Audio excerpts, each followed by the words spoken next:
저는 오늘 여러분과 함께 화목한 가정을 위하여라는 제목으로 은혜를 나누고자 합니다.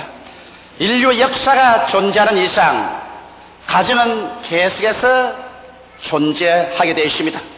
비록 오늘날에 와서 수많은 가정이 파괴되지 않고 존속하는 가정들 중에도 이미 사랑은 식어지고 황막한 사막과 같이 된 가정들이 수없이 많습니다만, 그러함에도 불구하고 가정은 우리들의 생활과 사회의 가장 기초 단위가 되는 것입니다. 건전한 가정이 많은 국가 사회는 흥하고, 불안전하거나 파괴되어가는 가정을 많이 가진 국가와 사회는 약하게 되는 것은 당연한 이치인 것입니다. 가정은 바로 창세기에 하나님께서 인류 가운데 세우신 제일 첫째가는 제도인 것입니다.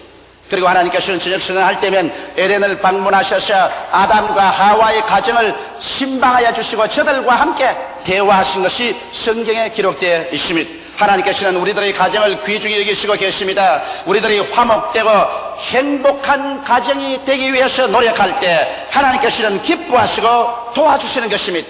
이러므로 오늘 이 시간에 우리는 어떻게 하면 화목하고 행복한 가정을 만들 수 있을까? 거기에 대한 몇 가지 사항을 함께 생각해 보고자 합니다. 첫째로, 인류 첫 가정의 비극이 왜 다가오게 되었는가? 그 사실을 알아보는 것은 이미 심장합니다. 여러분, 아담이 하나님께로부터 그 아내 하와를 선물로 받아서 에덴에서 첫 가정을 이루었는데 그 첫 가정이 처참하게 실패해버리고 마는 것입니다. 그는 왜냐? 무엇보다도 첫 가정의 가장들은 아담이 실패했기 때문에 그렇게 된 것입니다. 왜냐하면 아내를 잘 돌보지 못했다는 것입니다. 아담이 그 가정의 머리가 되었다면 자기 아내를 잘 돌보아 줘야 될 것인데 아담은 아내에 대해서 무관심주의를 취했던 것입니다. 어떻게 그러냐고 질문한다면 그 아내가 마귀와 대화를 하고 있음에도 불구하고 거기에 들어가서 그것을 중지시키고 말리지 않았다는 것입니다. 하와가 마귀와 대화를 했습니다. 마귀는 뱀의 형상으로 와서 하와에게 말했습니다. 과연 하나님께서 동산의 모든 실과를 다 먹지 말라고 하느냐? 하와가 하는 말이 동산의 모든 실과를 다 먹되 중앙에는 선악을 하는 실과는 먹지도 말고 만지도 말라, 죽을까 하거라, 그렇게 말했다고 거짓말을 했습니다. 여러분, 하와가 말한 것은 정확한 하나님의 말씀의 인용도 아니고 하나님의 말씀을 잘못 인용한 거짓말인 것입니다. 그러함에도 불구하고 이와 같은 마귀와의 거짓된 대화를 하고 있는 그 아들을 아담은 그대로 내버려 두었다는 아내에 대한 무관심, 이것은 대단히 아담에 대해서는 중대한 직책상의 잘못인 것입니다. 그뿐 아니라 아내가 중대한 범죄를 할 때 말리지 않으셨습니다. 그 아내가 손을 내밀어서 그 과실을 따먹는 그 장면에서 아담이 바로 그 옆에 있으면서 아담은 하나님의 말씀을 분명히 알면서도 그는 그 아내의 하는 짓을 말리지 않았었습니다. 그러므로 여기에 볼 때 아담은 그 아내의 행동에 관해서 무관심한 대표적인 남편의 한 모습인 것입니다. 이러므로 오늘 에덴 동산의 실패는 바로 아담의 지도력 상실을 말하는 것입니다. 그뿐 아니라 그는 아내가 시킨 대로 했습니다. 아내가 그 실과를 따먹고 그걸 따서 또 자기에게 줄 때 그는 두말하지 않고 아내의 실과를 따먹었습니다. 하나님의 말씀을 알면도 불구하고 말씀을 거역하기까지 하면서 아내가 주는 실과를 그대로 먹고 같이 하나님을 반역한 죄를 지은 것을 보게 될 때 아담은 전적으로 그 부인에게 꼼짝 못하는 남편의 대표자가 되어버리고 마는 것입니다. 아담은 하나님 죽으심 생활을 등한히 한 것도 사실입니다. 왜냐하면 말씀의 진리 위에 굳게 서지 않았었습니다. 하나님께서는 아담에게 분명히 말씀하기를 동산의 모든 실과는 다 먹되 선악을 아는 실과는 먹지 마라. 먹는 날에는 너희가 반드시 죽으리라 했는데 이 말씀을 그 아내에게 철저히 교육을 시키지 못한 잘못한 죄가 아담에게 있는 것입니다. 그뿐 아니라 또한 에덴 동산에서 그들이 쫓겨나왔었을 때 하나님께서는 장차 그 아들 예수를 보내시사 십자가의 고난을 통하여 인류를 구출하실 것을 설명하시고 그에 대한 상징으로 가정에서 어린 양을 잡아 피를 흘려 제사를 드리라고 말씀했는데 이것을 철저히 자기 자녀들에게 교육을 했더라면 가인이 나가서 인본주의적인 제단을 짓고 어린 양을 잡아 피를 흘려 제사를 드리지 아니하고 자기가 손으로 수고한 곡식을 가지고 제사를 드리는 인본주의적인 제단을 만들도록 하지는 않았을 것입니다. 그러므로 그는 가정의 머리로서 그 지도력을 발휘하지 않았고 가정의 제사장으로서 하나님을 섬기는 일을 성실히 행하며 그 자녀들에게 가르치지 않았기 때문에 그는 가장으로서 실패하고 아버지로서 실패했습니다. 그 결과로 가정이 풍지박산이었습니다. 맏아들이 둘째 아들을 쳐서 죽이는 비참한 비극을 가져오는 실패한 가정을 갖고 마는 것입니다. 그 결과로 아담이 저지른 이 잘못이 그 대대후손인 오늘 우리에게까지 수많은 슬픔과 절망을 가져오고 있는 것입니다. 그러면 우리는 아담의 본을 받지 않기 위해서 어떻게 해야 할까요? 아담과 같이 비극적인 가정을 이루지 않기 위해서 무슨 대책을 세워야 될까요? 우리는 그 대책을 하나님의 말씀을 쫓아 나가야 될 것입니다. 아담이 하나님 말씀을 쫓아 나갔더라면 그런 슬픔을 당하지 않았을 것입니다. 오늘날도 하나님 말씀에 서서 말씀대로 나아가지 않은 가정마다 슬픔으로 꽉 들어차게 되는 것입니다. 이러므로 둘째로 우리가 해야 될 것은 올바른 가정을 이루기 위해서 우리는 말씀으로 찾아가야 된다는 것을 마음속에 명심해야 됩니다. 하나님께서 말씀을 통해서는 에베소서 5장 22절로 28절에 행복한 가정을 위해서 반드시 세워야 할 위계 질서가 있는 것을 우리에게 보여주고 있습니다. 아내들이여 자기 남편에게 복종하기를 주께 하라더라. 이는 남편이 아내의 머리됨이 그리스도께서 교회의 머리됨과 같으니 그가 친히 몸의 구주시니라. 그러나 교회가 그리스도에게 하는 아내들도 범사에 그 남편에게 복종할지니라. 남편들아 아내 사랑하기를 그리스도께서 교회를 사랑하시고 위하여 자신을 주심같이 하라. 이는 곧 물로 씻어 말씀으로 깨끗하게 하사 거룩하게 하시고 자기 앞에 영광스러운 교회로 세우사 티나 주름 잡힌 것이나 이런 것들이 없이 거룩하고 흠이 없게 하리 하심이라. 이와 같이 남편들도 자기 아내 사랑하기를 제 몸같이 할지니 자기 아내를 사랑하는 자는 자기를 사랑하는 것이니라. 여기에서 하나님께서는 한 가정을 이루고 난 다음 그 가정에서 남편과 아내의 위계 질서와 그 있을 자리를 분명하게 설정해주고 있는 것입니다. 아담이 실패한 그것을 되풀이하지 않기 위해서 하나님께서 우리의 가정에 행복하고 화목된 가족들이 모여서 살 수 있도록 교훈을 주신 것입니다. 오늘날 사람들은 남존 여비다, 여존 남비다, 남자가 위다, 여성 상위 시대다, 여러 가지 인간들이 지어낸 말들을 하고 있는 것입니다. 그러나 성경에는 남자도 위에가 있지 않고 여자도 위에가 있지 않고 남자와 여자는 하나님이 창조할 때 동등하게 창조한 사실을 분명하게 보여주고 있는 것입니다. 만일 하나님께서 하와를 지었을 때 아담의 머리뼈를 취해서 하와를 지었더라면 하와는 남자보다도 더 높은 여성 상위가 되고 말 것입니다. 그러나 하나님께서 남자의 머리뼈를 취해서 하와를 짓지 않으셨습니다. 만일 여자가 남자보다 못하다면 하나님께서 하와를 지을 때 남자의 뒷발꿈치 뼈를 취해가지고서 여자를 지었으시면 여자는 하나님의 뒷발꿈치가 되고 말았을 것인데, 그러나 하나님께서 여자를 지을 때 아담의 뒷발꿈치를 취하여 짓지 않으셨습니다. 아담의 옆구리 뼈를 취했다는 것은 옆으로 동등이라는 것입니다. 왜 구태여 또 아담의 뼈를 취해야 됐느냐? 이것은 서로 두 사람이 아니라 두 몸이 연합하여 한 몸이라는 것을 보여주는 것이며, 옆구리 뼈를 취했으니까 옆으로 동등하며 심장에 가장 같이 하오니까 두 사람이 뜨거운 사랑과 소망과 신뢰로서 하나가 되라고 해서 그렇게 하신 것입니다. 그래서 남녀의 관계는 상위도 하위도 없이 동등하며 그리고 사랑으로서 하나 되어야 되는 것입니다. 그러나 이와 같이 남자와 여자가 남편과 아내가 되어서 한 집에 살 때는 반드시 그 위계 질서가 있어야 되는 것입니다. 성경에 보면 한 가정에서 머리는 남편이라고 말한 것입니다. 교회의 머리가 예수 그리스도인 것처럼 한 가정의 머리는 남편이니 교회가 예수 그리스도에게 복종하는 것처럼 아내는 남편에게 복종하라고 말한 것입니다.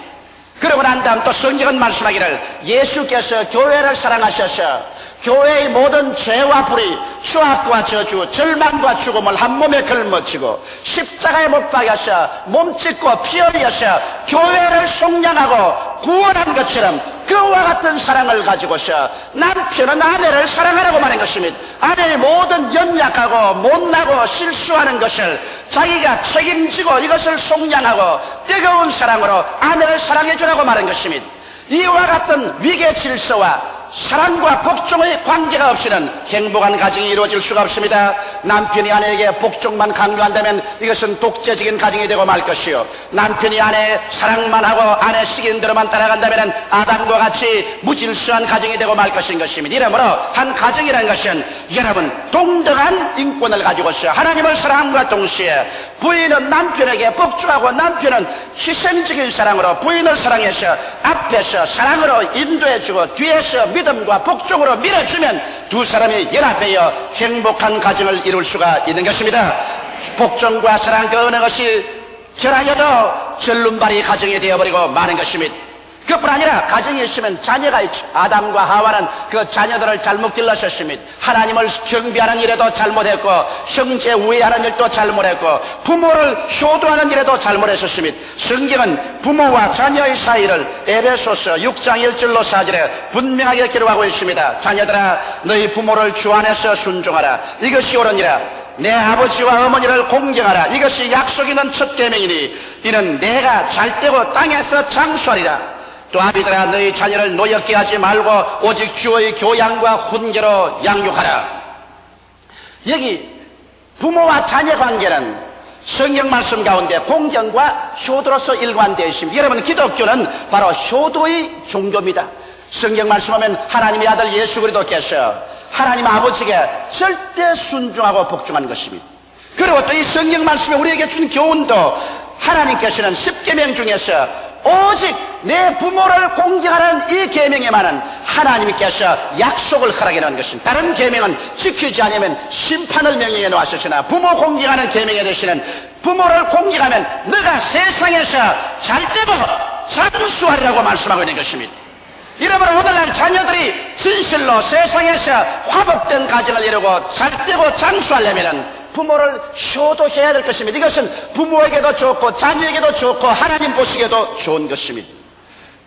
그러므로 자녀들은 주 안에서 부모를 공경하고 순복해야 될 것이요, 또 부모는 자녀들을 폭력으로서 다스리지 말라는 것입니다. 자녀는 부모 개인 소유물이 아닙니다. 성경은 말씀하기를 자녀는 여호와의 주신 기업이요 태의 열매는 거의 상급이라고 말한 것입니다. 하나님께서 기업으로 주시고 상급으로 주시니 이를 받아서 잘 가꾸고 잘 돌보고 또 귀하게 먹여야 될 것이기 때문에 폭력으로 하지 말고 잘 자녀를 하나님의 말씀을 가지고 양육하고 돌보고 주 안에서 훈계와 교양으로 길러야 할 것인 것입니다. 이래서 부부 간의 위계 질서가 올바르게 쓰고 그리고 부모 자식 간의 효도와 사랑으로서 하나가 되는 이 가정이 되어야 비로소 그 가정의 행복이 싹트기 시작하는 것입니다.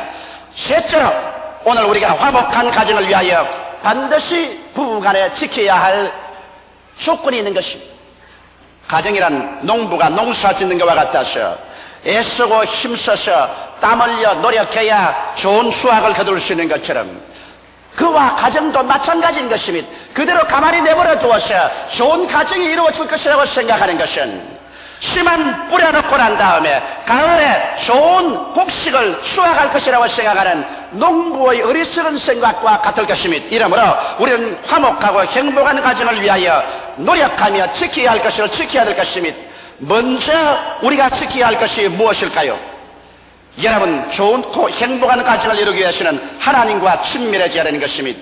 함께 믿고 함께 바라고 함께 사랑하는 생활의 합일점, 여기에서 온 가족 생활이 마음이 하나가 되어야 될 것인 것입니다. 아버지는 하루 종일 직장에서 일하고 또 어머니도 직장 혹은 가정에서 일하고 자녀들은 학교 가고 서로 자기의 맡은 바 직무를 따라서 뿔뿔이 바쁘게 헤어져서 돌아간다 할지라도 온 가족 생활이 한 가지 점에서 마음이 합일점에 도달할 수 있는 것은 하나님 앞에 가정 예배로 함께 모일 때 한 하나님 아버지를 모시고 한 구주 예수를 사랑하고 한 성령으로 충만해서 믿음이 하나요 소망이 하나요 사랑이 하나가 되어서 마음의 합일점을 가져야 그 가정이 행복한 가정을 이룰 수가 있는 것입니다. 이러한 합일점이 없이 뿔뿔이 헤어져서 다 자기의 관심사만 추구한다면 몸만 집에 갖다 놓았지 마음은 서로 구만리 장치로 멀어지기 때문에 한 가정의 행복을 추구할 수가 없는 것입니다. 이러므로 함께 믿고 함께 바라고 함께 사랑하는 생활의 합일점을 얻기 위해서 먼저 그 나라와 그 일을 구해야 되는 것입니다. 그뿐 아니라 주의를 거룩히 지키고 성경을 함께 읽고 함께 기도해야 되는 것입니다. 함께 성경을 읽고 함께 기도하는 가정은 언제나 함께 남아있다고 옛말은 말하고 있는 것입니다. 이러기 때문에 행복한 가정을 이루기 위해서는 가정의 재생이 되는 남편이 단호하게 함께 성경 읽고 함께 기도하는 것을 인도해 나가야만 할 것인 것입니다. 이 먼저 할 일을 먼저 하지 아니하면 나중할 일은 다가오지 않습니다. 그 나라와 그 일을 먼저 구하라. 그리하면 이 모든 것을 너에게 도와주라고 말씀하신 것입니다. 이러기 때문에 우리의 마음속에 하나님이 주신 영원을 사모하는 마음, 하나님을 그리워하는 그 마음의 갈급함, 이것을 먼저 채워 놓아야 우리는 참으로 이 세상에 승리로운 삶을 살 수 있는 것입니다. 둘째 할 일이 있습니다. 그것은 가족 상호 간에 친밀해야 되는 것입니다. 여러분, 가족이 한 지붕 밑에 살고 한 솥대 밥을 먹으면서도 서로 친밀하지 못한 사람이 많습니다. 서로 친밀하기 위해서는 서로 관심을 가져주고 서로를 즐길 줄 알아야 되는 것입니다. 오늘날 가정은 서로 이용만 합니다. 아내는 남편을 이용하고 돈 버는 기계로서 이용하고, 또 남편은 아내를 가정사를 돌봐주는 일꾼으로서 이용만 하고, 자녀는 부모를 이용하고 부모는 자녀를 이용만 한다면 그러한 가정은 아주 냉랭하게 짝이 없는 가정이 되어버리고 말 것인 것입니다. 오늘 어린아이들이 자기 아버지를 어떻게 보느냐고 조사해보니까 아버지는 술 마시는 사람, 회사 가는 사람, 신문 보는 사람으로 규정되어 있는 것입니다. 거기에서 우리를 사랑하고 우리와 대화를 나누는 사람으로 하나도 나와 있지 않습니다. 도대체 어떻게 이렇게 오늘날 아버지가 신문 보는 사람, 술 마시는 사람, 회사 가는 사람으로 전락하고 말한 것입니까?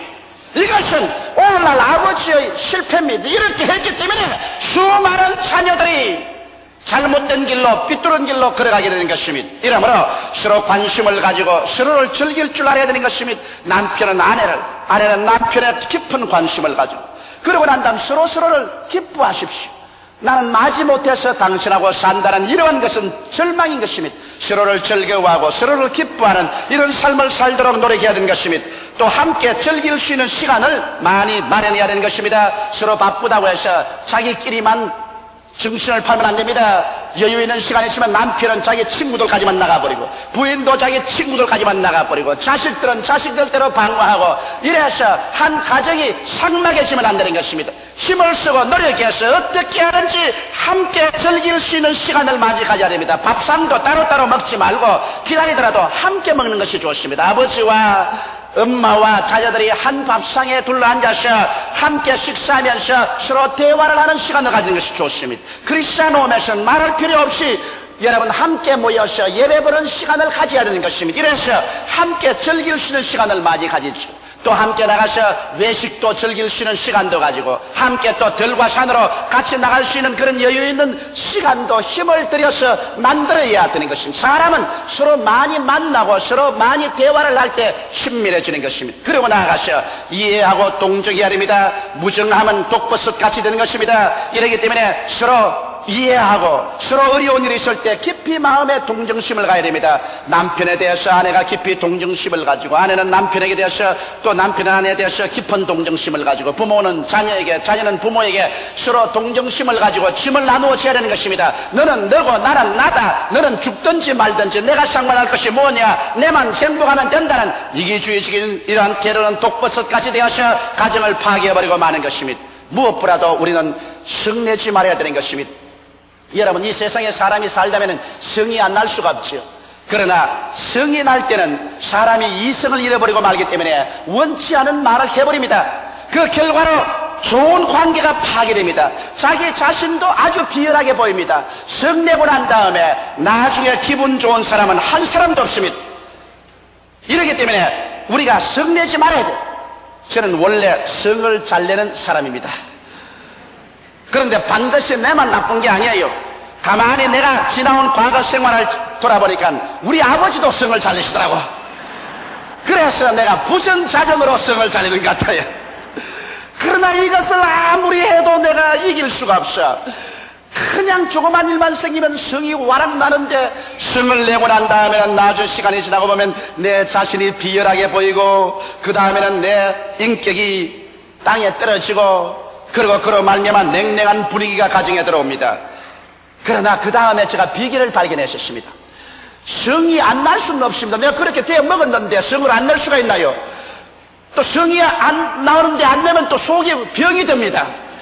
그래서 내가 결심을 하기를, 성이 내 마음속에 나거들랑 30분을 기다리고 난 다음 말하기로 결심을 했었습니다. 그래서 내가 우리 집 사람하고 나하고 이야기하다가 무슨 일이 생겨서 마음에 화가 활가닥 나면 그때부터 시간 들여다봅니다. 30분 후에 내가 말하리라. 성 날 때는 안 말따라고 가만 앉으십니다. 무슨 말을 하는지 가만 앉고 시계를 봐요. 30분 후에 대답하겠다고 기다리고 있다가 30분 후가 되면 성이 다 날아가 버리고 아무것도 없어요. 그래서 이야, 잘 기다렸다. 아까 내가 말했더라면 참 무척 파괴된 이런 말을 했을 것인데 30분을 기다리고 나니까 나중에 그렇게 성나고 국가받는 것이 아무것도 아니에요. 최근에도 내가 그런 일이 있었습니다. 최근에도 교회 일 몇 가지 우리 이야기하다가 막 우리 집 사람하고 서로 마음이 상당히 틀렸습니다. 그 우리 집 사람이 하는 말이, 남자들은 항상 그렇게 생각한다 그래요. 그 말에 속이 어찌 상하는지 입에서 말이 나오려고 하는 거를 30분. 그리고 앉아서 가만히 30분을 기다렸습니다. 30분을 기다리고 난 다음에 성이 다 사라지고 보니까 남자들은 항상 그렇게 생각한다. 그 말이 뭐가 그렇게 나쁘노? 그래서 하나님께 얼마나 감사한지. 아버지가 감사합니다. 성 내셨으면 또 한 주일 동안 식은 밥 먹을 뻔 당했는데 하나님 덕분으로 따뜻한 밥 먹게 해주셔서 감사합니다. 성내지 말아야 돼요. 친한 사이일수록 성내고 나면은 그 결과가 가져오는 파괴라는 것은 감당할 수 없는 손실을 가져오는 것입니다. 그 다음에 잘못은 솔직히 고백하고 용서받고 용서하는 그러한 습관을 붙여야 하는 것입니다. 내가 분명히 잘못했음에도 불구하고 내가 가장인데 내가 무엇 때문에 고백하겠는가, 이런 말 하지 말아야 돼요. 잘못은 서로 솔직히 고백하고 용서하고 자기만 옳다고 고집할 때 교제는 깨어져 버리고 마는 것입니다. 또 나아가서 자기 가정보다 어려운 환경에 처해 있는 분들을 온 가족이 합심해서 이웃을 도와주게 될 때 우리 가정에 대한 긍지가 생기고 고마움이 생기라는 것입니다. 이러므로 나만 잘 살 것이 아니라 이웃에 나보다 못 사는 가정을 도와주는 여러분 되시기를 주의 이름으로 축원합니다. 그리고 셋째 할 일이 있습니다. 셋째 할 일은 서로 자존심을 상하게 하지 말아야 되는 것입니다. 사람마다 인격이 있어요. 남편은 남편의 인격이 있고 아내는 아내의 인격이 있습니다.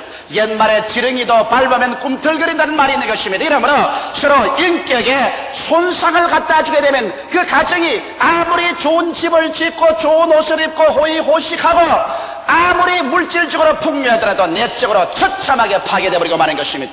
사람들은 모두 다 자기의 자존심을 가지고 있습니다. 자존심에 심한 파괴를 가져오면 어떠한 환경에도 사람은 파탄내려고 마는 것입니다. 이러기 때문에 부부간에 서로 인격을 존중하십시오. 자존심에 상처를 입히는 행동이나 말을 하지 말아야 되는 것입니다. 그러기 위해서는 서로 과거의 잘못을 들추어내지 말아야 됩니다. 남편이나 아내가 과거에 사람인 이상 잘못한 것이 많습니다. 그 과거를 들추어내가지고서 아따 당신은 언제 그렇게 했지, 너는 뭘 잘했노, 과거를 들추어내면 인격에 무슨 모욕이 오는 것입니다. 그러므로 과거는 지나갔으면 예수의 보혈에 덮어버리고 좋은 과거만 들추어서 말하고 나쁜 과거는 말하지 않는 여러분 되시기를 주의 이름으로 축원합니다. 그리고 현재 약점을 찌르지 마십시오. 이 세상 사는 사람 치고 약점이 없는 사람이 없습니다. 남편도 약점이 있고 아내도 약점이 있는 것입니다. 그런데 딱 서로 쳐다보고 있다가 언제나 싸움이 벌어지면 자기의 유리한 고치를 점리하기 위해서 남의 약점을 들추어내가지고서 약점을 찌릅니다.